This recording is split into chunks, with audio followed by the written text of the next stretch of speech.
Did you know the new MrBeast allegations are absolutely insane? So the YouTuber Dogpack404 uploaded a new video about MrBeast titled, "I worked for MrBeast, he's a sociopath." And in this video, he talks with an ex-MrBeast crew member, Jake Weddle, about him getting psychological tortured in one of MrBeast's videos called 100 Days in Solitary Confinement. In the video, he wasn't allowed to see sunlight, had bright studio lights on him 24/7, and also a bunch of cameras pointed at him so that he couldn't sleep, which could potentially fall under sleep deprivation, which is a form of serious torture. MrBeast also was setting him on an insane amount of pressure to complete the challenge even when he was psychological in very bad condition. Another allegation is that MrBeast had a convicted SA offender with a 11-year-old child victim on the MrBeast team and on camera in one of his videos. And all that while MrBeast's channel is mainly focused on kids. Dogpack404 is also working on a third part where MrBeast was potentially covering up SA situations.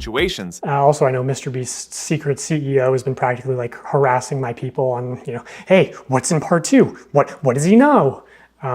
So I will just tell you, James, what will be in part 3, so you don't have to harass my people. It will be about serious allegations of sexual misconduct in the company and your direct involvement in covering up those crimes. During the 100 Boys versus Girls video, I have people corroborating the same story that the camera guy who gave the girls a drone was making some girls feel uncomfortable. You trap these girls in a circle and make them sleep on rough turf and get them high on paint fumes, and then you try to f them. This video will be hard to explain for MrBeast, but let's talk about Jake Weddle's experience in the 100 Days in Solitary Confinement video. I'm Jake Weddle. Most people who, if you know me from MrBeast, I'm a deep cut. I'm in a few of the videos, sometimes maybe purposefully kept to the shadows a little bit. I'm in the cutting room floor a lot of the time. The pitch is 100 days in solitary confinement, but don't worry, like you only have to last like 30. We have like a video. They're pitching it like at first it's gonna be like a luxury vacation. You're gonna have like a hot tub and an ice cream machine, and like part of the video is gonna be you deciding like what items am I gonna get rid of, today, and it's like the choice. They were like, it's only going to be bad for me to last like 5 days tops when you have like nothing left. You're the first, it's going to be like a breeze for most of it. And by the end of it, after 30 days, you're going to get $300,000 because it's $10,000 a day. So MrBeast told him it was an easy challenge where he could win $300,000 by sitting in a hot tub and had an ice cream machine and just decide which items to get rid of. But in reality, when Jake Weddle came to the set, it smelled really bad because the wall paint wasn't dry, and in the time he was there, Jake also couldn't really sleep because there was bright lights and camera pointed at him 24/7, which made Jake get sleep insomnia even after the challenge. I mean, they had just freshly painted the set. You could smell it, which that's probably not good, the smell of fresh paint in your surroundings for the next XYZ time. A hot tub if not connected to a filtration system. Give it 3 days, it's gonna stink. And the ice cream machine, let's talk about that for a second. The ice cream machine has 2 modes. On, and off, reeking of smelly dairy, mildew, so I got to choose which sense was assaulted at a time. I couldn't have all of them good. They weren't turning the lights off. I asked them, I said, can we have nighttime hours? And they said no, because it would fuck up the time-lapse shots. The time-lapse of what? Me sleeping? Or me not sleeping? Okay, I got no access to sun. I got no access to clock. I don't know, the lights are on me all the time. I wasn't sleeping. I could not sleep. And I have insomnia problems now.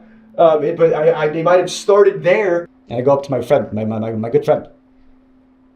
And I go, they're not turning the lights off. He goes, what? That's a war crime. We're not allowed to do that to terrorists. Oh, good. 24 hours breaking the Geneva Convention, I guess, is what we're doing. He said, Jimmy said, can you say to the camera how thankful you are that now you can pay back your student loans? It's just really messed up that they made him thank the camera for everything after they almost tortured him there. I don't think it's a war crime to do that, but it shows MrBeast is different behind the camera and doesn't care that much. Because many people also accused MrBeast of using money to get people to do things they wouldn't do otherwise. Just as he did it with Jake, as he presented it as a vacation with a $300,000 reward, which turned out to be his nightmare. It seems like MrBeast contestants are letting themselves treating bad in the belief they could win life-changing money just as Jake Weddle. So many people get hurt in MrBeast challenges physically or psychological, and in my opinion, someone should monitor if these challenges are fair and if the contestants are safe. Because in MrBeast's Beast Games were many claims that the contestants didn't get enough water and food and suffered injuries, which wouldn't get medicated. MrBeast might be doing this to get more attention in his videos because the contestants are more willing to argue over food or other things. MrBeast also made Jake run a marathon until he had blisters all over his feet, and even after that he wouldn't turn the lights off to let him sleep. Did you try to say no? Like, did you have a choice, or? Based on the Rubik's Cube thing and based on all the other stuff, like there was so much pressure to just do it, just do the thing, you know? And if I refuse, it's just, well, that's the whole video. I guess the budget's, so much money up in flames because Jake said he wouldn't want to do the thing. All right, I got off the treadmill. Oh, the blisters I had on my feet were like, you wouldn't believe, just all over, just these big red. I couldn't walk. My muscles were like just the lactic acid. I got off the treadmill, and then the people that came in to like ice my feet, make sure I was good. Then that's when I was like, I'm done. I can't. I'm done. I'm out. I'm out. But Dogpack404 uncovered way more things, because he shared an internal document of MrBeast company spirit. And one construction there says, no does not mean no. Also, as far as like, he could have said no, he could have left at any time. I want to show this segment from an internal document at MrBeast called How to Succeed in MrBeast Production. Specifically on page 19, there's a paragraph called No does not mean no. Already insane, because it seems to be co-opting the popular anti-rape slogan, which is a terrible look given the allegations that are going to be coming out very soon. It reads, when dealing with people outside MrBeast Productions, never take no at face value. If we need a store to buy everything inside of, and you can call the local Dollar Tree, and the person that answers says, no, you can't film here, that literally doesn't mean shit. Talk to other employees and see if they are fans or if any have kids that are fans. Try talking to their boss's boss. Have me DM them on Twitter and try their social team. If all avenues are exhausted and you are left with a no, that doesn't mean don't try the other Dollar Trees, because the manager of those could be huge fans and willing to bend the rules. Basically what I'm trying to convey is what we call pushing through no.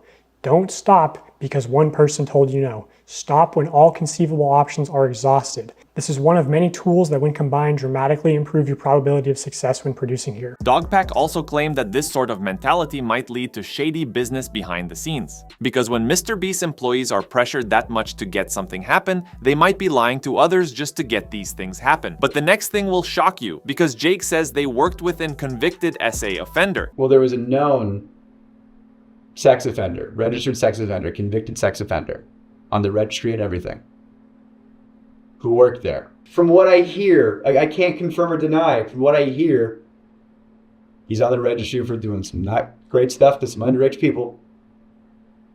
And they knew that.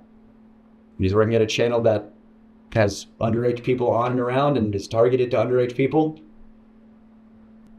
And they covered up the fact that not only did he work there,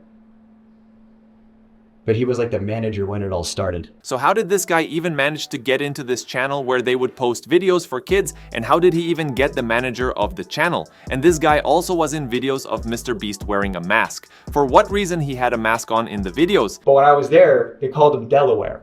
It's like, why do you call him Delaware? I didn't know. Apparently they called him Delaware because he's not allowed to go back to Delaware. They even called him Delaware because he was banned in Delaware for his crimes. So why is this guy even allowed to be in his videos, and why are they even calling him Delaware like it's funny? And like if it wasn't enough, they also were trying to expunge Delaware's record off the registry, which makes MrBeast's team look pretty shady. Also, apparently before this phone conversation got recorded, the person on the other end of the line said that the MrBeast team was actually trying to expunge Delaware's record off the registry. Everyone at your company knows, but somehow you don't know. I think that needs more of an explanation than just saying I didn't know. Well, how didn't you know? How did this person get into the company and a company that makes content for children and is around children? So yeah, Jimmy, I think we need an explanation from you. So MrBeast's team is trying to delete every bit of evidence in their videos and are deleting comments so they know they fucked up. But the whole situation will get way worse when Dogpack's next video will come out. So please subscribe if you want to see what will happen next.